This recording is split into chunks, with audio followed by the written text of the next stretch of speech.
Welcome to bird media. నేను మీ Pawan Krishnamurthy. Paid ఆర్టిస్టుల party అని వైసీపీకి ఒక ముద్దు పేరు పెట్టారు తెలుగుదేశం పార్టీ కార్యకర్తల. గతంలో పెయిడ్ ఆర్టిస్టులను తీసుకొచ్చి చేస్తూ ఉంటారు, తప్పు చేసి దొరికిపోవడం అనేది బాగా అలవాటని మన కోడిగుడ్డు మంత్రి గారు అప్పట్లో గుడివాడ అమర్నాథ్ గారి ఆ ఇన్వెస్ట్మెంట్ సమ్మిట్లో ఐప్యాక్ ఆర్టిస్టులని ఇన్వెస్టర్స్గా చూపించి ఏం చేశారు. అలాగే నూడిల్స్, ఫ్రైడ్ రైస్ చేసుకునే వాళ్ళతో ఎంఓయూలు ఏ విధంగా కూర్చుకున్నారు, ఇవన్నీ కూడా గతంలో అయిపోయింది. అక్కడికి ఫైన్. అయితే ఇప్పుడు కూడా ఇంకా 11 ఇచ్చి కూర్చోబెట్టినా సరే మా కైండ్ ఆఫ్ పాలిటిక్స్ ఇలాగే ఉంటాయి, మా ప్రచారం ఇలాగే ఉంటుంది అని చెప్పి మళ్ళీ ప్రూవ్ చేసుకున్నారు. ఒకసారి ఈ వీడియో చూడండి. అప్పట్లో 2024 టీడీపీ ఎమ్మెల్యే కోనేటి ఆదిమూలం ఒక అమ్మాయిని ఇట్లనే వేధించాడు. ఇంకా గుంటూరు ఈస్ట్ ఎమ్మెల్యే నసీర్ అహ్మద్ ఆయన కూడా ఒక అమ్మాయిని ఇలాగే వేధించాడని చెప్పేసి ఒక వీడియో బయట వైరల్ అయింది. శ్రీకాకుళం జిల్లా ఎమ్మెల్యే రవికుమార్ అయితే డైరెక్ట్ ఒక మహిళా ప్రిన్సిపల్ ని వేధించాడు. ఇంక ఇది చూడండి, మహిళా మంత్రి సంధ్యారాణి ఆమె కుమారుడు పిఏ కలిసి ఆమెను లైంగికంగా వేధించారని బయట వినిపించాయి. అరే అయినా కూడా మొన్ననే కదా జనసేన పార్టీ ఎమ్మెల్యే అరవ శ్రీధర్ ఒక అమ్మాయిని వేధించాడని వచ్చింది. ఇంకా 10 days కింద టీటీడీ చైర్మన్ బిఆర్ నాయుడు కథ చూడండి. ఇంతలోనే ఇంకొకటి వెలుగులోకి వచ్చింది. నెల్లూరు జిల్లాలో టీడీపీ నాయకులు రాసలీలలు వెలుగులోకి వచ్చాయ్యా. దీంట్లో దరిద్రం ఏంటంటే ఒకడు సతీష్ యాదవ్, ఆయన కోదండ రామస్వామి గుడికి చైర్మన్. అంతేకాకుండా దువ్వూరు వినయ్ రెడ్డి, బోబోయ్ శివకుమార్ వీళ్ళంతా కూడా ఒక గెస్ట్ హౌస్ లో ఒక మహిళతో లైంగికంగా పాల్పడినారు. పవిత్ర ఆలయ చైర్మన్లుగా ఉంటూ ఇలా చేయడం ఏందని ప్రజలు ప్రశ్నిస్తా ఉన్నారు. రాష్ట్రంలో ఇన్ని జరుగుతున్నా కూడా చంద్రబాబు నాయుడు గారు, పవన్ కళ్యాణ్ గారు, కూటమి ప్రభుత్వం ఏం చేస్తున్నారు? రాష్ట్రంలో ఆడవాళ్ళకి భద్రత లేదని భయపడతా ఉన్నారు. పాప ఎవరు మంచి ఆర్టిస్టు, చాలా చక్కగా ఉచ్చారణలో అక్కడక్కడ దోషాలు కనిపిస్తున్నాయి, ఎక్స్ప్రెషన్స్లో ఇంకాస్త ఎక్స్పీరియన్స్ ఉండాలేమో. చాలా బాధపడిపోతుంది రాష్ట్రం గురించి. అయ్యో రాష్ట్రంలో అసలు మహిళలకి రక్షణే లేకుండా పోయింది, అసలు రాష్ట్రంలో మహిళలకి రక్షణే లేదు.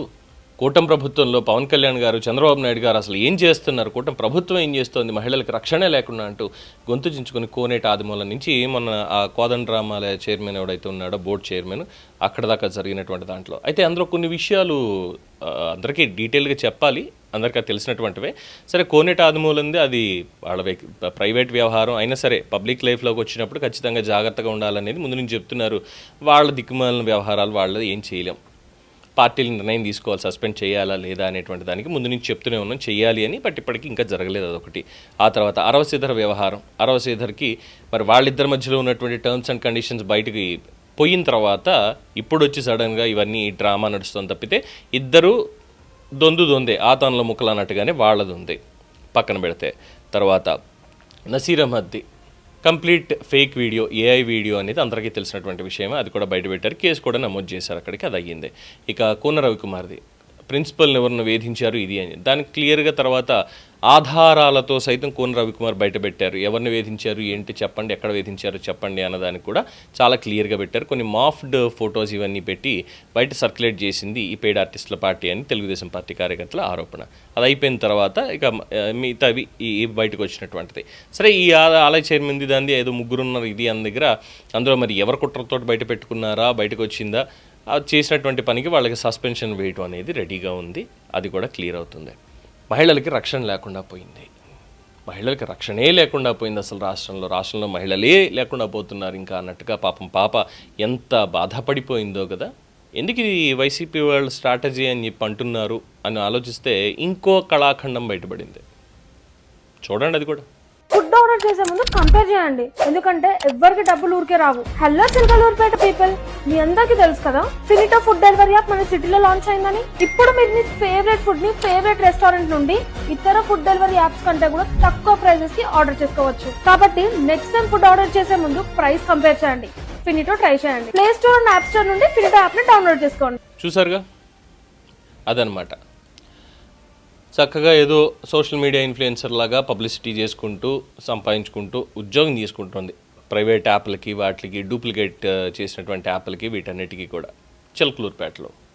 మరి ఆ కళాఖండం చూసిన తర్వాత అర్థం కావాలి కదా బాబు, అదే యూనిఫామ్ అంటే ఒకే రోజు ఎన్ని చేయించారు. ఒక పక్కన రాష్ట్రంలో మహిళలకి బాగాలేదని తిట్టిచ్చేశారు, ఇంకో పక్కన వెళ్ళేమో ఫుడ్ యాప్స్కి సంబంధించిన ప్రమోషన్స్, డ్రెస్ మారదు, హెయిర్ స్టైల్ మారదు, ఎక్స్ప్రెషన్ మారదు.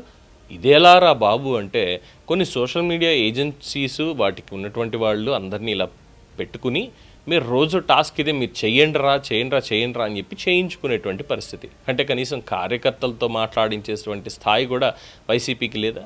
కేవలం కొంతమంది నేతలు ఏదో మాట్లాడడం తప్ప ఎప్పుడు చేసిందేం లేదు. అందుకే అంటున్నారు, ఇలాంటి పిల్ల ఆర్టిస్టులు వీళ్ళందరితోటి ఈ వీడియోలు చేయించడం ఎందుకు, వాళ్ళు రాలగొట్టుకోవడం దేనికి, తప్పుడు ప్రచారం చేసి అంటూ తెలుగుదేశం పార్టీ వాళ్ళు ఈ వీడియోలు తెగ వైరల్ చేస్తున్నారు. సో వైసీపీ ఇంకా పెయిడ్ ఆర్టిస్ట్ తోటే నడిపిస్తోంది, తప్పు చేసి దొరికిపోవడం వాళ్ళకి కామన్ అయిపోయింది అంటూ సెటైర్లు పడుతున్నాయి. చూద్దాం వాళ్ళ నుంచి ఏమైనా కౌంటర్ వస్తుందా రాదా అనేది. దీని మీద మీ అభిప్రాయం తెలియచేయండి. చూస్తూనే ఉండండి ది బర్డ్ మీడియా.